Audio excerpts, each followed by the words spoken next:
Olá, meu nome é Letícia, eu sou aluna do Polivalente de Conceição do Coité. Hoje eu vim trazer mais um dia de Polietrevista, entrevistando a superintendente.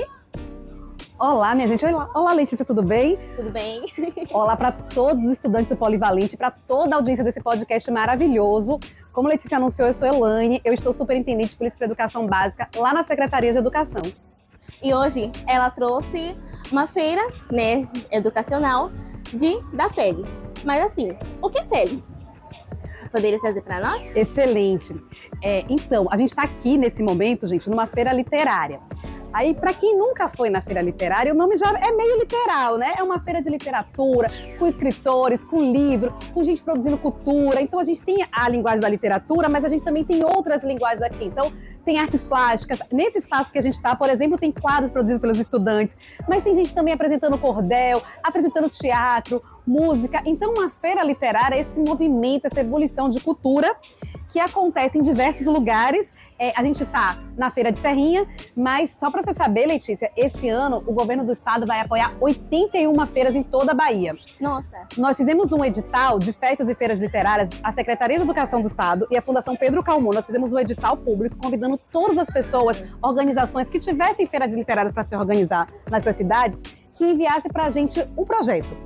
E aí a gente ia financiar com um recurso. Imagine que a gente financiou essas feiras com até cada feira R$300 mil.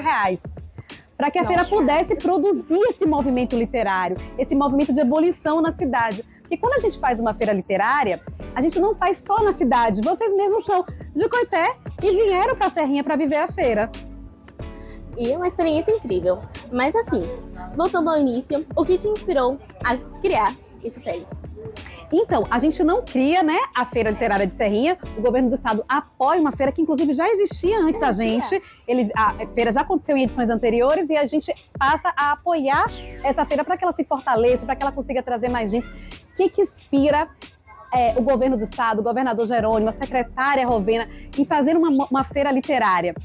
É a ideia dessa ebulição cultural, dessa ideia de uma Bahia que produz literatura, mas que também lê.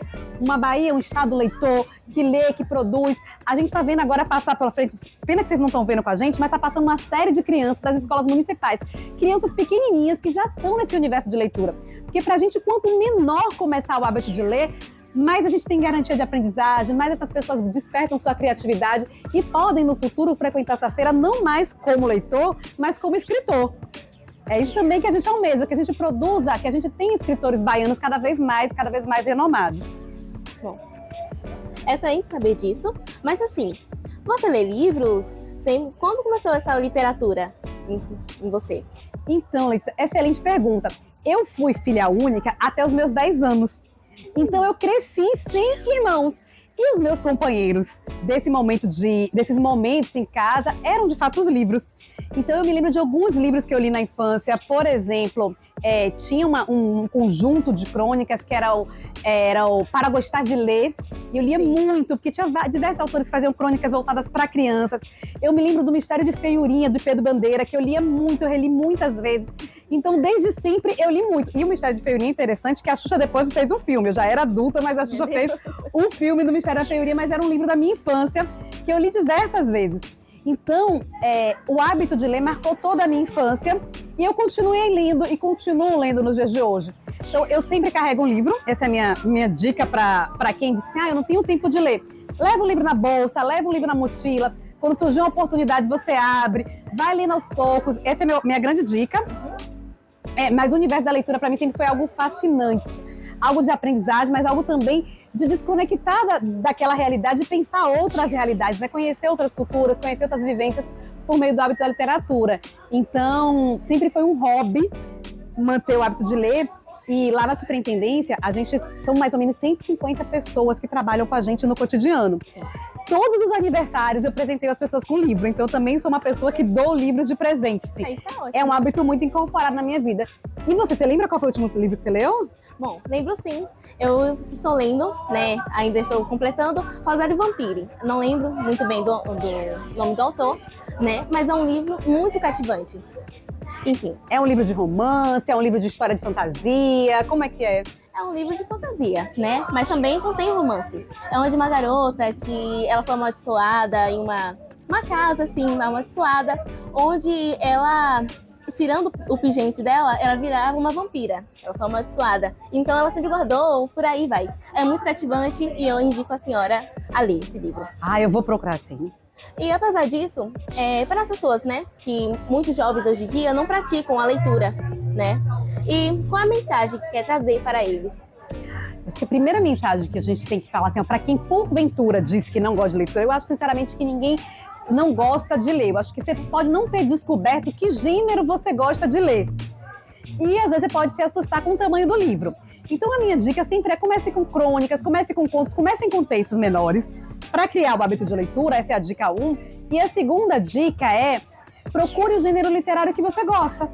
Que às vezes alguém disse pra gente que a gente tem que ler tal livro. Eu, por exemplo, durante o ensino médio, quando a escola me dizia assim, tem que ler esse livro, ele me parecia muito menos sedutor do que os livros que eu escolhia ler. É engraçado que depois de um tempo, eu tive que ler Machado de Assis na escola e só depois de adulto eu me apaixonei por Machado de Assis. Só depois quando eu voltei a ler. Então, quando ele me parecia só uma indicação, ele não me parecia tão prazeroso.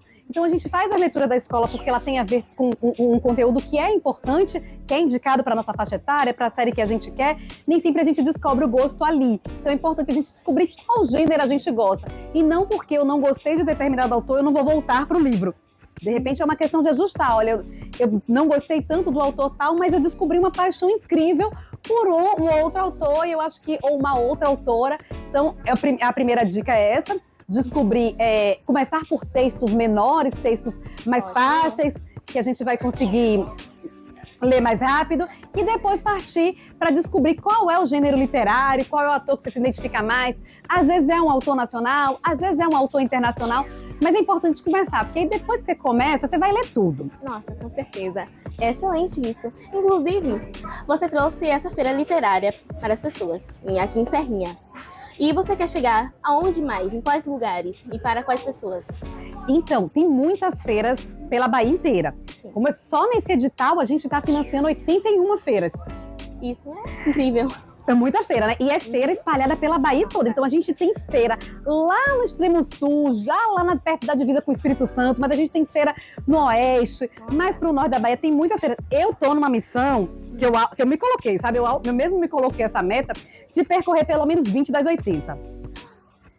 Meu Deus, isso é muito Depois eu vou voltar no podcast ano que vem para contar para vocês se eu conseguir percorrer. E que eu acho que eu não vou conseguir percorrer muitas, tantas assim, mais do que as 20. Porque tem feiras acontecendo no mesmo dia. Então a gente tá aqui em Serrinha, mas daqui a pouco, não sei se não lembro exatamente se começa hoje ou se começa amanhã, a Feira de Capim Grosso, que já é numa outra região. Então, tem feiras acontecendo ao mesmo tempo, em lugares diferentes da Bahia, em regiões diferentes. E você sabe que nosso estado é bem pequeno, né? Ah, é verdade. Nosso estado só é maior que a França, por exemplo. Nosso estado é maior que um país. Então, se a gente fosse cortar a Bahia de uma ponta a outra, a gente demoraria dia. Mais de um dia para percorrer a Bahia inteira. Então, esse fator geográfico complica a gente visitar tantas feiras que estão acontecendo no mesmo dia. Mas eu vou tentar visitar 20 e eu volto no Polivalente para contar se eu conseguir. Bora deixar esse desafio. Para as pessoas que gostariam de saber mais sobre férias, para participar dessas feiras literárias, para descobrir mais, por onde pode acessar? Boa, essa pergunta é excelente. Gente, para todo mundo que está assistindo a gente, inclusive conta para a família, espalha a notícia por aí das 81 feiras.